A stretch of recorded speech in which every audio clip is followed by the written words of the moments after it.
Hello friends, आप सभी का स्वागत है last moment classes YouTube channel पे। तो आज हम प्रैक्टिकली एक छोटा सा प्रोग्राम लिख के एग्जीक्यूट करके दिखाएंगे जावा प्रोग्रामिंग लैंग्वेज के अंदर। एक छोटा सा प्रोग्राम हम लिखेंगे और उसको एग्जीक्यूट भी करेंगे। वो भी हम नोटपैड पे लिखेंगे और कमांड प्रोमोट पे रन करके दिखा देंगे। तो उसके पहले आपको क्या करना है, आपको जेडीके इंस्टॉल होना ज़रूरी है आपके अंदर, ठीक है। उसके बाद आप सर्च बार पे नोटपैड सर्च करें और राइट क्लिक करें। यहाँ पर ऑप्शन दिखेगा रन एज एडमिनिस्ट्रेटर, ठीक है। ऐसा करने से क्या होगा, उसके बाद एस पे क्लिक करना है आपको। रन एज एडमिनिस्ट्रेटर पे क्लिक करके आपको ओपन करने से क्या होगा, आपको फाइल जल्दी मिल जाएगी, फाइल लॉस्ट होने का चांसेस नहीं रहेगा, ठीक है। पहले प्रोग्राम लिख लेते हैं, एक छोटा सा program, Java program class hello, ठीक है। ये क्लास का ब्रेसेस ओपन हो गया और यहाँ पर लिख देंगे पब्लिक। एक क्लास एक कीवर्ड है, हेलो एक क्लास का नाम है और एक पब्लिक एक एक्सेस स्पेसिफायर है, विजिबल टू ऑल है, यानी सारे मेथड्स को विजिबल कर देता है, यानी सब कुछ कहीं से भी ये इस मेथड को एक्सेस कर पाते हैं जिस मेथड के सामने पब्लिक एक्सेस स्पेसिफायर लिखे होते हैं, ठीक है। स्टैटिक एक ऑब्जेक्ट है जिसका वॉइड मेन का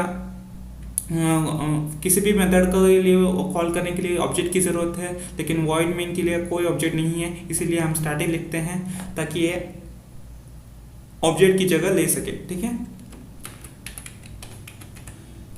स्ट्रिंग का एस कैपिटल आता है ARG, ठीक है, और यहाँ पर ब्रैकेट्स दे दिए हमने। वॉइड मेन के अंदर आर्ग्यूमेंट्स है, कौन सा आर्ग्यूमेंट है, स्ट्रिंग अरे टाइप का आर्ग्यूमेंट्स है। स्ट्रिंग एक क्लास है और एक ब्रैकेट्स क्या है, एक साइज अरे साइज का जो कि होता है ना, वो ब्रैकेट से ARG for stands for arguments. ये सब कुछ मैंने एक्सप्लेन कर चुका हूँ मैं आपको पिछले वीडियो के अंदर।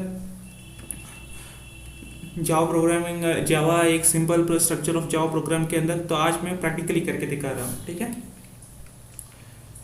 अगर आपको पता नहीं है कि कौन सा जेडीके इंस्टॉल करना नहीं है तो मैं आपको बता दूँ कि जेडीके 1.8 से अंदर ही इंस्टॉल करना, ताकि आपके जावा के सारे आईपी प्रोग्राम रन हो सके। उसके लिए भी कंप्लीट वीडियो मैं बना चुका हूँ, ठीक है। अब बात करते हैं, अब क्या लिखना है कि हमें प्रिंट आउट लिखना है, मतलब system dot out dot println. यहाँ पर एस कैपिटल आता है,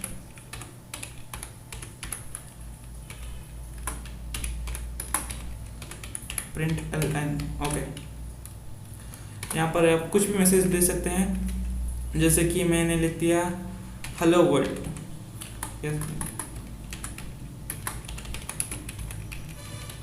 ओके। एक क्लास का ब्रेसेस शुरू हुआ, एक क्लास का ब्रेसेस बंद हुआ, एक वॉइड मेन का ब्रेसेस शुरू हुआ, वॉइड मेन का बंद हुआ। इसके अंदर में हम जो भी स्टेटमेंट्स, वॉइड मेन के अंदर जो भी स्टेटमेंट्स आप लिखना चाहते हैं तो लिख सकते हैं। ये system dot dot out dot print LN ये किसी भी मैसेज या फिर सेंटेंसेस को प्रिंट करने के लिए यूज़ किया जाता है। यहाँ पर हेलो वर्ल्ड जो कि प्रिंट कर देगा। आप, मुझे उम्मीद है आपको ये सब कुछ समझ आ चुका होगा, जो कि मैंने ऑलरेडी एक पिछले वीडियो के अंदर सब कुछ बता चुका हूँ। तो ऐसा आज प्रैक्टिकल करके देखेंगे। तो आपको सेव कैसे करना है, देखिए फ्रेंड्स, आपको सेव करने के लिए जेडीके आपने कौन से ड्राइव पे इंस्टॉल किया है उसी ड्राइव पे जाना होगा। मैंने यहाँ पर सेव एज क्लिक किया, यहाँ पर देखिए मैंने यहाँ पर C ड्राइव के अंदर मेरा जेडीके इंस्टॉल है। देखिए जेडीके 1.3 है मेरा, 1.8 से कम ही है।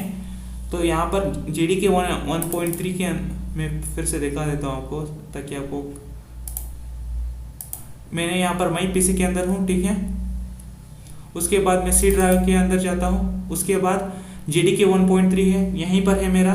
उसके आपको हो सकता है कि आपको कहीं और भी पाथ हो सकता है, शायद आपको C ड्राइव के अंदर हो, फिर जावा के अंदर हो, फिर कहीं और हो। उसके बाद उस एक फोल्डर के अंदर जेडीके सॉफ्टवेयर हो सकता है, जेडीके वर्जन हो सकता है, ऐसा भी हो सकता है, लेकिन आपको जेडीके के अंदर ही फिलहाल सेव करना है, ठीक है। मेरा सी ड्राइव के अंदर ही है, इसलिए मुझे आसानी से मिल गया। हो सकता है कि आपके सी ड्राइव के अंदर एक और फोल्डर के अंदर एक और फोल्डर के अंदर ये वर्जन हो सकता है। ठीक है, मैं यहाँ पर JDK 1.3.1_28 मेरा वर्जन है, उसको पर डबल क्लिक करता हूँ। यहाँ पर एक बिन का फोल्डर है, ठीक है, उसके बाद अंदर भी क्लिक करता हूँ और यहाँ पर मुझे सेव करना है। नाम क्या देना है, जो क्लास का नेम होता है। हमें पता है कि जावा प्रोग्राम के अंदर n नंबर ऑफ क्लासेस लिखते हैं, जो वॉइड मेन का क्लास होता है ना, वो क्लास का नाम लिखना होता है। जो n नंबर क्लासेस होता है, वॉइड मेन का क्लास का नाम क्या है, हेलो, हेलो लिखना है, हेलो। ध्यान रहे हेलो डॉट जावा, जो भी क्लास का नाम है उसके बाद डॉट जावा। ठीक है, ध्यान रहे यहाँ पर जो भी कैपिटल लेटर्स लिखे होते हैं वो वही लिखना है। अगर मैंने यहाँ पर कैपिटल लेटर्स नहीं लिखा तो यहाँ पर भी नहीं लिखूंगा। कैपिटल और स्मॉल पे अंतर होता है, कैपिटल और स्मॉल अलग अलग है। ठीक है, यहाँ पर नीचे देखिए टेक्स्ट डॉक्यूमेंट्स है, उस पर क्लिक कीजिए और यहाँ पर ऑल फाइल्स पे सेलेक्ट कर लेना, उसके बाद सेव पे क्लिक कर देना। ठीक है, अभी ये फाइल सेव हो चुका है। तो अभी आपको क्या करना है, रन करना है और इसको प्रिंट करके दिखाना है। तो आपको सर्च बार पे फिर से जाना है, क्लिक करना है, यहाँ पर कमांड प्रमोट सर्च करना है, COMM, यहाँ पर आ जाता है। यहाँ पर भी आपको राइट क्लिक करना है, रन एज एडमिनिस्ट्रेटर क्लिक करना है, उसके बाद यस पे क्लिक करना है। कुछ ऐसा कुछ ऐसा ओपन हो जाएगा। ठीक है, देखिए फ्रेंड्स, आपको हो सकता है कि ये JDK वर्जन है जो कि फाइल मैनेजर के अंदर D ड्राइव के अंदर भी हो सकता है। ठीक है, फिलहाल मेरा वो C ड्राइव के अंदर है, इसीलिए मैं CD/ लिखते ही ये C ड्राइव के अंदर आ जाता है।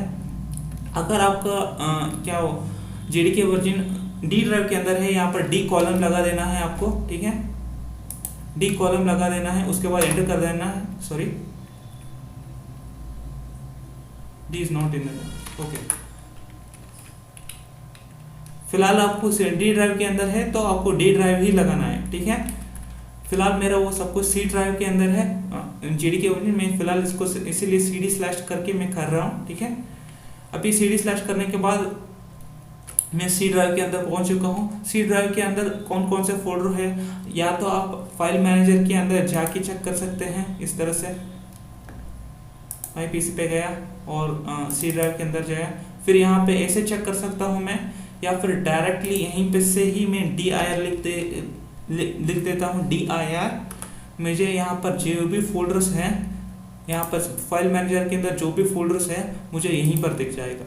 और मुझे पता है C ड्राइव के अंदर ही मेरा JDK इंस्टॉल वर्जन है, और उसके लिए इस फोल्डर के अंदर जाने के लिए मुझे CD/ ये जो भी वर्जन है मुझे वो टाइप करना होगा। ठीक है, JDK 1.3.1_28 हो गया।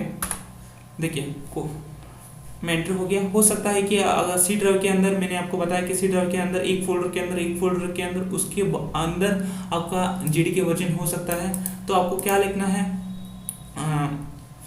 CD लिखना है, उस फोल्डर का नाम लिखना है। तो आप उस फोल्डर के अंदर चले जाएंगे, फिर से CD लिखना है, उस फोल्डर का नाम लिखना है, फिर से उसके अंदर जाएंगे। उसके बाद अगर उसके बाद JDK वर्जन आ जाएगा, उसके अंदर भी जाने के लिए आपको CD/ उस फोल्डर का नाम लिख देना है, जो ये फोल्डर का नाम लिख देना है आपको, उसके अंदर आप चले जाएंगे। ठीक है, अब आगे क्या करना है, अभी आप आगे कौन से फोल्डर्स हैं, फिर से dir लिखता हूँ। आपको पता है तो आप डायरेक्टली CD/ लिख लेना।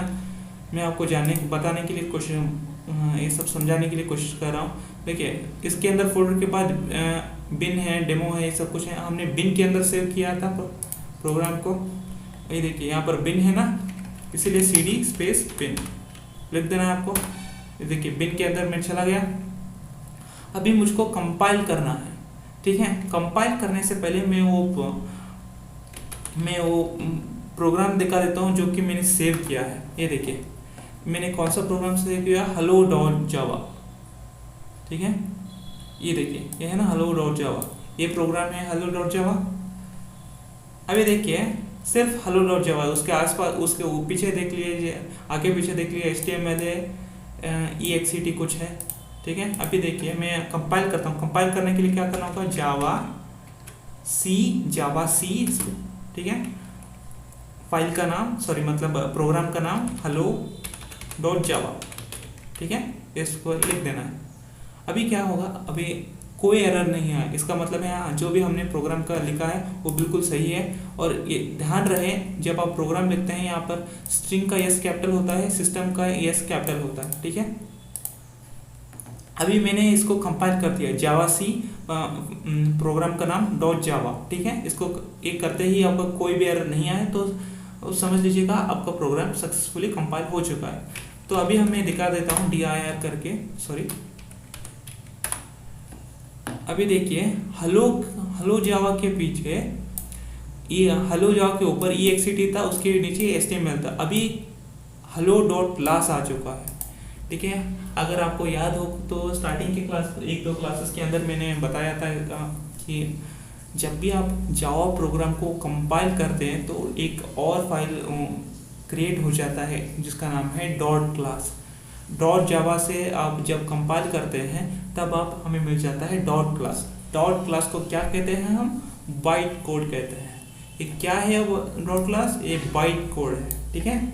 मैं आपको समझाने के लिए दिखा रहा हूँ।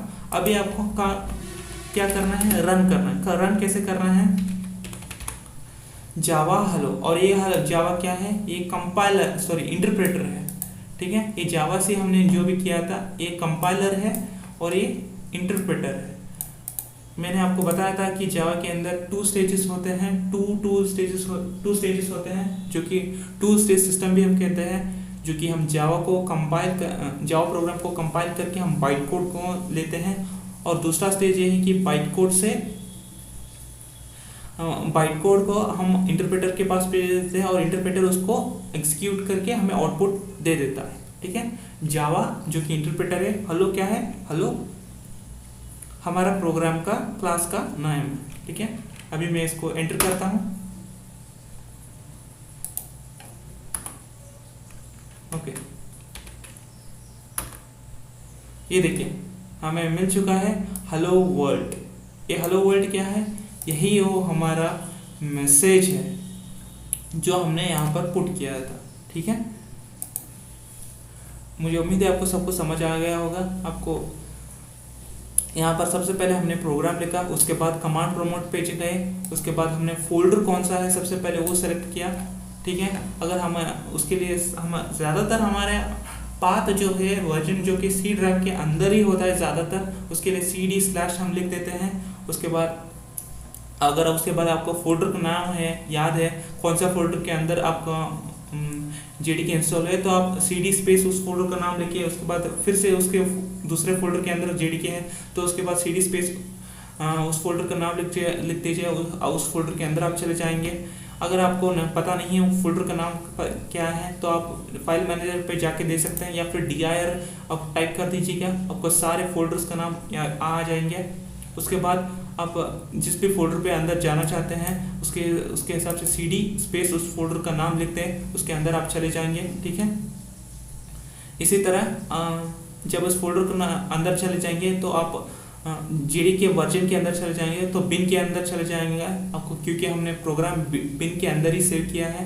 बिन के अंदर hello.java जो वाइट मेन का क्लास होता है, जो बहुत सारे क्लासेस ले सकते हैं हम जावा प्रोग्राम के अंदर, जो वाइट मेन का क्लास होता है जो class.java लिख के सेव किए होते हैं हमने, तो बिन के अंदर जाते ही हम कंपाइल करना पड़ता है। हर बार हम कंपाइल करते हैं, सपोज समझ लीजिए कि मैं यहाँ पर मैंने कुछ ये देखिए मैंने कुछ यहाँ पर सेमीकोलन नहीं लगाया तो क्या हो गया, तो एरर आ जाएगा, ठीक है। एरर आने के बाद